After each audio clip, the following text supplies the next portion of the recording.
Abre lá em 2 Reis 2. Gênesis, Êxodo, Levítico, Números, Deuteronômio, Josué, Juízes, 1 Samuel. 2 Reis 2. Essa cidade estava amaldiçoada, cidade de Jericó.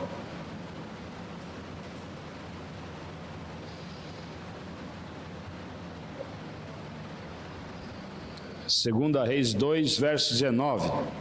Alguns homens da cidade foram dizer a Eliseu: como podes ver, essa cidade está bem localizada, mas a água não é boa e a terra improdutiva. E disse ele: ponham o sal numa tigela nova e tragam-na para mim. Quando a levaram, ele foi à nascente, jogou o sal ali e disse: assim diz o Senhor, purifiquei esta água, não causará mais mortes, nem deixará a terra improdutiva. E até hoje as águas permanecem puras, conforme a palavra de Eliseu. Amém? Essa cidade foi amaldiçoada pelo próprio Deus, numa situação, né? Por causa do pecado que eles escolheram seguir, viver no passado. E quem reconstruir essa cidade vai reconstruir, vai ficar debaixo de maldição. Quem construir ela vai perder o filho, o primeiro e o último, o mais novo e o mais velho. E você acredita que teve um cara que, mesmo sabendo da profecia, foi lá e construiu, porque não creu, e o filho dele morreu? Os dois, o mais velho e o mais novo. É incrível. As profecias bíblicas são imensas. As pessoas não dão muita atenção. Elas não acreditam. Por exemplo, Deus falou que o Mar Morto, ele vai renovar, vai ter vida de novo. Onde não tem vida, onde era Sodoma e Gomorra, naquela região. Vai tudo ser renovado, vai ter peixe, vai ter tudo. E começou então, o que aconteceu? Há vários anos agora, a terra lá onde é o Mar Morto, ela começou a desabar tudo em volta, onde tinha moradia, e nasceu uma nascente de rio, e esse rio está caindo no Mar Morto. Está começando a dar vida em toda a região, pouco a pouco. Está se cumprindo algo que a ciência não sabe explicar. Eles filmaram, mostraram, falaram: não sabemos explicar o que está acontecendo aqui. É Bíblia. É Bíblia. E a Bíblia fala na profecia de Ezequiel, que diz que vai ter vida em tudo. Tudo. Vai ter peixe. Está entendendo? Então, é a Bíblia se cumprindo. As profecias bíblicas dizem que Israel ia voltar a ser um país, um estado. Isso antes mesmo de Cristo. Como poderia, e vai ter todas as 12 tribos. Você sabe o que é a Bíblia falar assim? Vai ter 12 linhagens tribais. Você sabe quantas nações existiram e depois morreram? Pensa, usa matemática. As nações existiram e morreram. Não existe mais várias nações, vários povos. Não existe nem descendente. Não tem um descendente. E as profecias bíblicas dizem que o povo de Israel ia ser castigado pela desobediência, ia ficar só, e um remanescente, porque eram milhões. Eram milhões.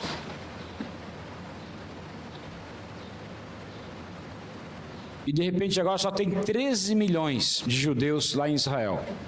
É o remanescente, muito pouca gente. E com tudo aquilo eles estão guerreando, estão vencendo. E eles vão vencer porque a Bíblia fala que eles vencem todas essas guerras últimas agora. E então, eles já tiveram muitas guerras, venceram todas. Vão continuar porque Deus está com eles, nisso daí. Eu quero que você entenda, amados, que as profecias bíblicas, você tem que usar matemática. Deus está dizendo há 3.000 anos atrás, 4.000 anos atrás, que o povo de Israel, eles vão quase morrer, ser extinto, mas não serão extintos, e vai ter a linhagem das 12 tribos, o que era impossível, até se existisse, ter a linhagem, eu sou da tribo fulano, eu sou do grupo da tribo ciclano, está entendendo? É quase impossível, e tem todas as linhagens, tem todas as tribos, tem tudo. Você está entendendo? Deus guardando. E Deus dizendo que vai voltar a ser um país, uma nação, e voltou a ser. Em 1948, Foi agora mesmo com Trump, mesmo que foi declarado, agora é país oficial, né? Era um estado, agora virou um país oficialmente falando. Então, é incrível isso. E quando você usa a matemática para você ver a Bíblia e somar as profecias escritas e cumpridas, não tem como, por isso que arqueólogo se converte tudo a Jesus. Porque eles estudam arqueologia e usa a Bíblia como base, referência para achar os achados, né? Então, e está lá, as profecias bíblicas se cumprindo. Amém, amados? É importante você entender isso. É importante. Então, você abrir tua mente, abrir teu entendimento, para você começar a ver a Bíblia desse lado científico. Aí você cresce bastante. Vamos entender algo aqui. Então, Deus tinha dado profecia que essa cidade está amaldiçoada. E o povo tentava então viver lá, e era uma vida assim de muita doença. Uma vida lá, aqui já tinha registro de câncer e tudo mais. Então, por quê? A água está contaminada com metais pesados e matava muita gente. E foi uma cidade tão amaldiçoada, para você ver que o câncer é uma maldição mesmo. Então eu estava lá, todo mundo morrendo de metais pesados, não tinha o tal do açúcar na época para ativar o câncer, deixar o corpo ácido, mas tinha alimentação, então eles duravam um pouco mais. Então a vida deles em modo lá era 40 anos a 60 anos, está muito velho, pessoa de 60 anos. De 40 anos já era considerado velho. E eles morriam muito, os animais morriam, ficavam doentes por causa da água. A terra não produzia, era uma situação muito ruim, muito ruim. Então, e o que aconteceu? Quem que foi a solução lá? O próprio Deus. A pedido das pessoas, Eliseu foi até lá, profeta de Deus, discípulo de Elias. Ele foi nessa cidade, ele estava lá. Deus tinha um propósito lá. Deus queria usar mesmo a situação. Elias tinha passado pela cidade. Ele passou por 3 cidades, né, praticamente, né? Ele passou por 3. Então, uma região, 3 cidades. Elias passou por 3 cidades para ser arrebatado. Antes de ser arrebatado, passou o Rio Jordão por último. E aí o que aconteceu? 2 cidades, aliás, perdoe-me, foram 2 cidades, e o Rio Jordão. Ele passou por esses 3 locais. Ele passou por Jericó, Betel e passou o Rio Jordão e foi arrebatado. Tudo tem uma representação, mas não é isso que nós vamos ensinar hoje. O interessante é que Eliseu estava junto. Eliseu voltou então, passando pela mesma região que ele passou, porque o que ele queria dizer, faz alguma coisa aí no meio desse povo. Aí ele voltou, ele chegou em Jericó, que estava amaldiçoado, e Deus então usou ele para purificar a cidade, abençoar a cidade. Por que será que Deus queria?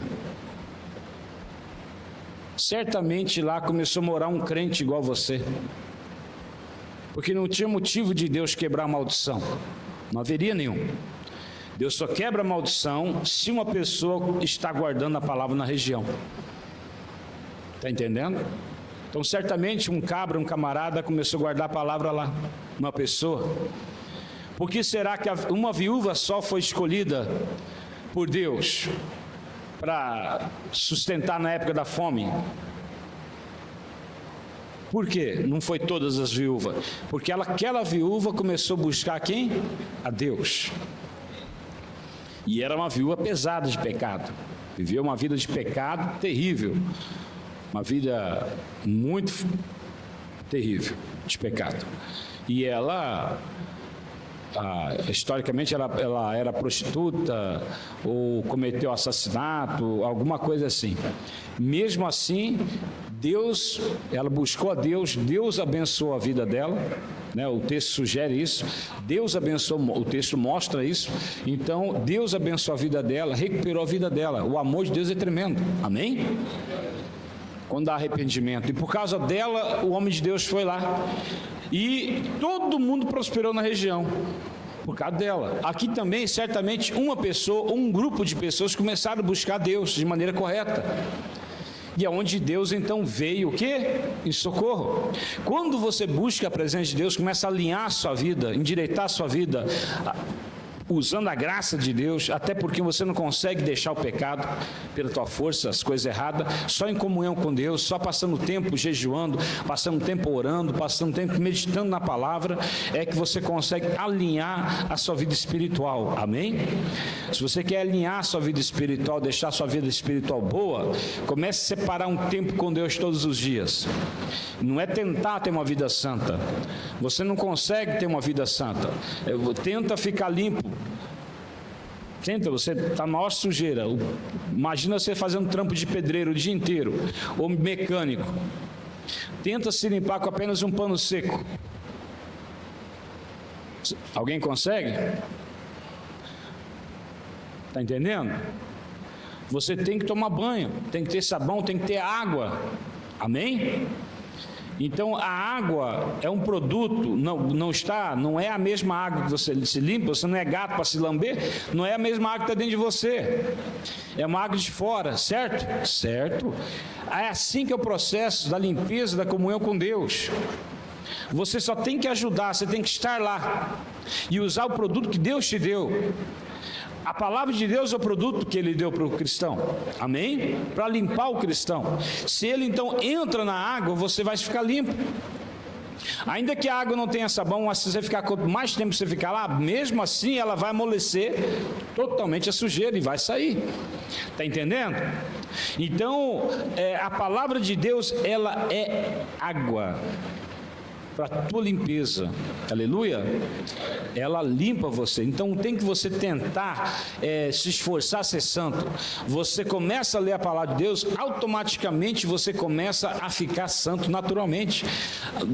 Você começa a orar, é impossível o pecado ficar na vida da pessoa se ela começa a orar e ler a Bíblia. O pecado sai, não precisa você se esforçar para largar, é assim que funciona. Está entendendo? Então, como é que eu me revisto um novo homem? Pelo conhecimento. Então Paulo falou, largue o pecado, se reviste um novo homem. O que ele está dizendo? Que você tem que ter comunhão com Deus.